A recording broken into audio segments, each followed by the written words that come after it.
ఆనాటి ఎలక్షన్లో ఏదైతే గూడు లేని ప్రతి వ్యక్తికి మేము ఇందిరమ్మ ఇల్లు ఇస్తాము అని ఏదైతే ఎలక్షన్ లో భాగంగా హామీ ఇచ్చిండ్రో ఆ రోజు మేనిఫెస్టోలో పెట్టిండ్రో సూచన తప్పకుండా మన ప్రభుత్వం వచ్చిన ఎమ్మెల్యే మన గౌరవ ముఖ్యమంత్రి గారు ఈ రాష్ట్రానికి నిరుపేదలకు ఇందిరమ్మ గృహాలు కల్పిస్తామని హామీ ఇవ్వడం జరిగింది. దానిలో భాగంగా ఈరోజు మన మక్తల్ నియోజకవర్గానికి 3500 ఇళ్లు కేటాయించడం జరిగింది. దానిలో పెద్ద మండలాలు ఉన్న మన మక్తల్ ముద్దుబిడ్డ మంత్రి గారు వాకిటి శ్రీహరణ గారు ఈ మండలాన్ని గుండెకాయగా ఎట్లయితే చూసుకుంటున్నారో ఈ మండలానికి నర్వ మండలం 19 గ్రామాలకు మర్కెల్ మండలంలో ఉన్న 5 గ్రామాలకు కలిపి 480 నుంచి 500 ఇండ్లు కేటాయించడం జరిగింది. ఈరోజు మన జంగంరెడ్డిపల్లి గ్రామానికి కూడా 10 ఇండ్లు ఇవ్వడం జరిగింది. 10 ఇండ్లు అంటే 50 లక్షల రూపాయలు. ఈరోజు 10 ఇండ్లు ఇస్తే ఇక్కడ మా నాయకులు కూడా త్వరితగతన ఎంబడవాడి 8 ఇండ్లు ముగ్గు ఓపించి బేస్మెంట్ కూడా వేపేయడం జరిగింది. 2 ఇండ్లు టెక్నికల్ ప్రాబ్లం వల్ల కొద్దిగా ఆగడం జరిగింది. దాని రీప్లేస్మెంటా లేదంటే ఇంకోటే చూస్తామని మా నాయకులు చెప్పిండ్రు. ఈరోజు గత ప్రభుత్వాలని చూసుకుంటే మేము డబుల్ బెడ్రూమ్ ఇస్తాం, కోడలు వస్తే ఏడ ఉండాలి, అల్లుడు వస్తే ఏడ ఉండాలి అని మాట్లాడిన గత ప్రభుత్వ నాయకులు ఈరోజు మనం ఏదైతే చెప్పినామో సూచన తప్పకుండా 5 లక్షల రూపాయలు ఇంటికి కేటాయించడం జరిగింది. ఈరోజు ఏదో మనం ఎలక్షన్లు ఉన్నాయి, ఎలక్షన్ లో భాగంగా హామీ ఇచ్చిపోనికే ఈ గ్రామానికి రాలే. ఇందిరమ్మ ఇండ్లు ఈ ఊరికి ఇస్తే ఫస్ట్ బేస్మెంట్ ఎవరైతే కంప్లీట్ చేసిండ్రో 2 లబ్ధిదారులకు లక్ష రూపాయలు పడితే వాళ్ళకు చెక్కు రూపకంగా అమౌంట్ ఇచ్చిపోనికే మేము ఈ గ్రామానికి రావడం జరిగింది. ఏదో ఎలక్షన్లు ఉన్నాయి, ఎలక్షన్ లో భాగంగా వచ్చి హామీలు ఇస్తాం, హామీలు ఇచ్చిపోనికే ఈ గ్రామానికి రాలే. ఇంతకుముందు మా వివేక్ చెప్పినట్టు గ్రామ పార్టీ అధ్యక్షులు మా ఊళ్ళో ఇట్లా హెల్త్ ప్రాబ్లం ఉంది అంటే మండల కమిటీకి తెలియజేస్తే రాత్రి చర్చల వరకు వెళ్ళి మంత్రి గారు ఒక సావుకో అమ్మదింత మండలంలో ఒక సావు కొత్తుంటే రోడ్ పైన ఫ్రంట్ తీసుకొని మినిస్టర్ గారి దగ్గర 4 లక్షల ఎల్ఓసి రూపాయలు తీసుకొని మీ ఊరికి రావడం జరిగింది. సీఎం రిలీఫ్ ఫండ్ చెక్కులు గతంలో మనం ఎవరమన్నా సీఎం రిలీఫ్ ఫండ్ చెక్కులు మనం అప్లికేషన్ చేసుకుంటే ముఖాలు చూసి బొట్లు పెడుతుండ్రి.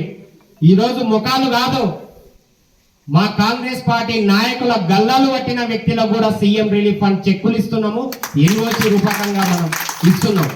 ఎందుకంటే హాస్పిటల్ పరంగా మనం శత్రువు కూడా న్యాయం చేస్తున్నాం, శత్రువును కూడా ఆదుకుంటున్నాం. ఆ సీఎం రిలీఫ్ ఫండ్ రూపకంగా 3 లబ్ధిదారులకు 60 వేల రూపాయలు వస్తే 1,80,000 రూపాయలు చెక్కుల రూపకంగా మీ గ్రామానికి తీసుకురావడం జరిగింది. పక్క గ్రామమైన కన్మనూరు కూడా విజయ్ రెడ్డి అన్న 2 వ్యక్తే వాళ్ళకు కూడా 96,000 రూపాయలు రావడం జరిగింది. గతంలో 5,000 10,000 అది కూడా కమిషన్లు తీసుకొని బొట్లు పెట్టి సీఎం రిలీఫ్ ఫండ్ కానీ ఎల్ఓసీలు అయితే అసలు ఇచ్చిన దాఖలాలు లేవు.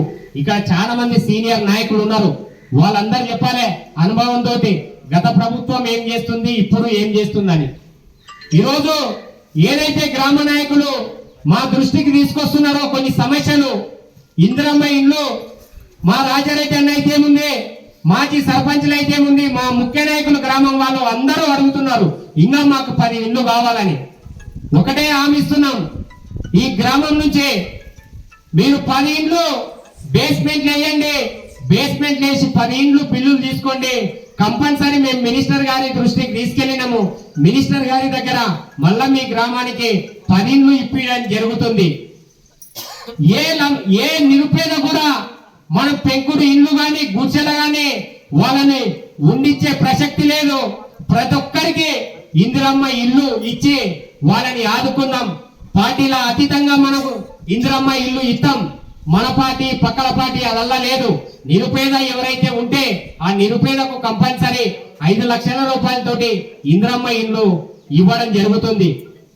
అదే విధంగా ఇంతకుముందు మా జిల్లా జనరల్ సెక్రటరీ శ్రీనివాస్ రెడ్డి గారు మాట్లాడుతూ లిఫ్ట్ గురించి చెప్పిండ్రు. ఇంతకుముందు రాజారెడ్డి అన్న అడిగిండు, మీరు గతంలో మీకు తెలియలే, ఇక్కడ చాలా మంది ప్రజాప్రతినిధులు ఉన్నారు, గత ప్రభుత్వాలు ఏం చేసినాయి ఇప్పుడు ఏం చేస్తున్నారని. గెలిచిన తర్వాత మనం ఎలక్షన్ల ఈ విలేజ్కి వచ్చే మన మంత్రి గారు ఆనాటి మన అభ్యర్థి అయినటువంటి వాకిటి శ్రీహరన్న గారు ఈ గ్రామానికి వచ్చి ఒకటే హామీ ఇచ్చిండు. మీరు అలా అడిగితే అనా మా జంగంరెడ్డిపల్లి గ్రామం ఈ మండలంలో గాని కాన్స్టిట్యున్సీలో గాని ఎడారి ప్రాంతం, మా దగ్గర ఒక కెనాల్ లేదు, వాటర్ సదుపాయం లేదు, ఈ రైతులకు చాలా ఇబ్బందులు ఉందంటే ఆ రోజు ఒకటే హామీ ఇచ్చిండు. నేను మీకు ఒకటే అడుగుతున్నా, నన్ను గెలిపియండి, కంపల్సరీ ఈ గ్రామానికి నేను రైతుల పక్షాన నిలబడి కంపల్సరీ ఈ రైతులకు లిఫ్ట్ తీసుకొస్తాని ఏదైతే హామీ ఇచ్చిండో హామీని మరవకుండా గెలిచిన 6 నెలల తర్వాతనే 4 నెలల తర్వాత మీ ఊరికి అధికారులను పంపించి మీ ఊళ్ళో ఒక గ్రామ సభ పెట్టుకొని మీ ఊరి నుంచే వాళ్ళు సర్వేలు చేసి సర్వేలకు అయ్యే ఖర్చు కూడా 10 లక్షల రూపాయలు కూడా మన మంత్రి గారు అయినటువంటి వాకిటి శ్రీహరన్న గారు 10 లక్షల రూపాయలు పెట్టుకొని ప్రైవేట్ వ్యక్తుల దగ్గర సర్వే చేపించి సర్వే రిపోర్ట్ మొత్తం తీసుకొని ఈ రోజు అడ్మిన్ శాంక్షన్ లో ఉందని మేము ఈ సభారూపకంగా చెప్తున్నాం. ఒకటే హామీ ఇస్తున్నాం, ఏదో గాలి మాటలు ఉట్టుటి హామీలు ఇచ్చిపోనికే మీ ప్రాంతానికి రాలే. చెప్పినామంటే చేస్తాం, చేస్తామంటేనే చెప్తాం. మాట ఇచ్చినామంటే మాట తప్పం. మనమది వ్యక్తులం అసలే కాము.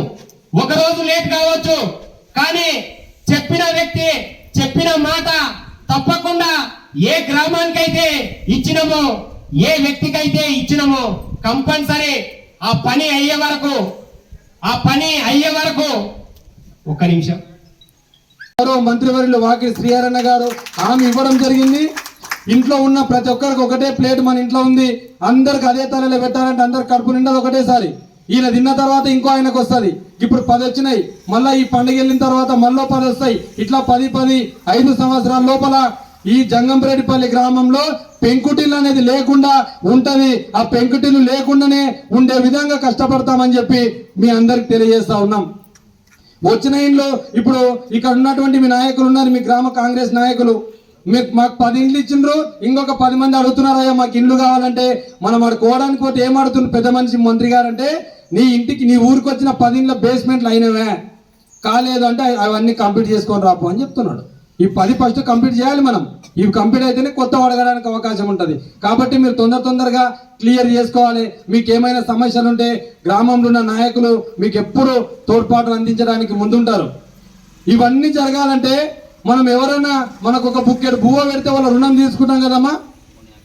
ఈ రుణం తీర్చుకోవాలంటే ఏం చేయాలి మనం? మొన్న ఎమ్మెల్యే ఎలక్షన్లో కాంగ్రెస్ పార్టీకి ఓట్లు వేసినాం, ఎంపీ ఎలక్షన్లు వస్తే ఓట్లు వేసినాం, ఒక ఓటు ఎక్కువనో తక్కువనో.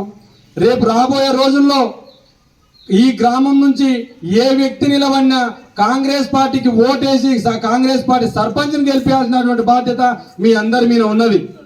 ఇంకొక ఓటు కూడా ఉంది.